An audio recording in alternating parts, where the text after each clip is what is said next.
mga ka-fellowship, naimbitahan nga po pala kami sa may Villa Santa Barbara para gumawa ng stage design para sa debut. At kung mapapansin po ninyo, nakatayo na po yung ating pong mga tent, nandyan na po yung mga gamit at iba't ibang mga props nung kami po ay dumating. Nag-i-skirt na nga po yung kasama namin nung dumating kami dyan na hindi ko po alam kung ano pangalan. At yung first hour po namin ng pag-aayos, ayan po yung aming pong backdrop na ginagawa. Tumulong na rin po si Ate Violi yung naka-red na mag-ayos at magbuhat ng mga tables kahit hindi pa po siya allowed magbuhat. And shout out din po kay Kagawad Elmo Evangelista na siyang head po ng event na yan at siyang tumutulong at nag-aayos din at nag-organize. At shout out din po dun sa mga nagluluto na nakahubad na dumaan. At maraming pong salamat sa masarap na pananghalian na kanilang ibinigay sa amin at inihain sa amin.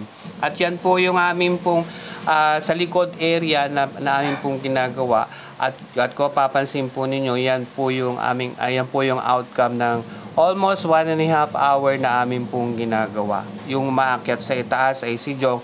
At pasensya na po kayo kung maliliit po yung mga kuha ng mga tao na nakikita nyo sapagkat masyado po akong malayo at kinukuhanan ko lang yan from time to time na ako po ay may nakitang dapat nang i-video. At actually po, every hour ko po yan kinukuhanan from 9 a.m. hanggang sa bandang 2:00 ng hapon. Yan na po yung outcome namin at malapit na po kami matapos in regards po sa aming pong paggawa ng design at yung backdraft po na aming pong ginagawa. Yan po yung sa bandang likod at set up po ng aming pong mga tables and chairs na mga round tables and chairs na aming pong inilagay. Yan po yung outcome po ng aming ginawa. At hindi naman po kami ang gumawa niyan kundi kami pong lahat. Ayan po. Yan po si Kagawad at si Ate Violi. Muling shout out po sa kanila at nag-meeting po kami dyan kung ano po pa po ang po pwede namin gawin na ikagaganda po ng aming venue na kung saan yan po ay aming pong tatapusin. Dahil ang event po ay magaganap sa bandang 5:00 ng hapon. Pero wag ka, mag-i-start din niya ng 7:00 sapagkat alam nyo naman yung mga Pilipino, pag sinabi mong 5:00, 6:00 o 7:00 po sila darating. Ayan po yung pagkatapos na set up po natin.